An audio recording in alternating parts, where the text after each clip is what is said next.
తెలంగాణలో ఇద్దరు ఎమ్మెల్సీల గొడవ హీట్ పెంచింది. తీన్మార్ మల్లన్న ఆఫీస్ దాడిని కొందరు ఖండిస్తే కవితపై మల్లన్న వ్యాఖ్యల్ని మరికొందరు ఖండించారు. మంత్రి పొన్నం అయితే ఇద్దరి చర్యల్ని ఖండించారు. కవితపై మల్లన్న చేసిన వ్యాఖ్యలపై అభ్యంతరం వ్యక్తం చేశారు. కవిత తీన్మార్ మల్లన్న మధ్య గొడవ కంటిన్యూ అవుతోంది. మల్లన్నపై మహిళా కమిషన్కి ఫిర్యాదు చేసేందుకు తెలంగాణ జాగృతి మహిళా నేతలు యత్నించారు. కానీ పోలీసులు అడ్డుకోవడంతో వెనుదిరిగారు.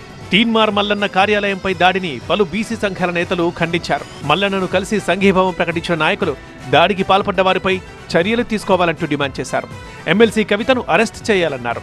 కవిత తీన్మార్ మల్లన్న వివాదంపై మంత్రి పొన్నం ప్రభాకర్ స్పందించారు. ఎన్ని గొడవలున్నా మహిళల విషయంలో అడ్డగోలుగా మాట్లాడొద్దన్నారు.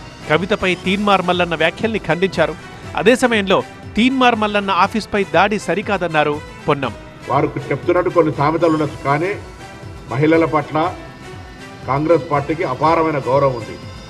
కొన్ని కొటేషన్స్ ఉండొచ్చు, నువ్వు నేను మాట్లాడుకోవచ్చు, ఇంకో మహిళతో అటువంటి మాటలు మాట్లాడే సందర్భం తప్పు. అది ఎవరైనా ప్రజాస్వామికవాదులు అందరూ ఖండిస్తారు.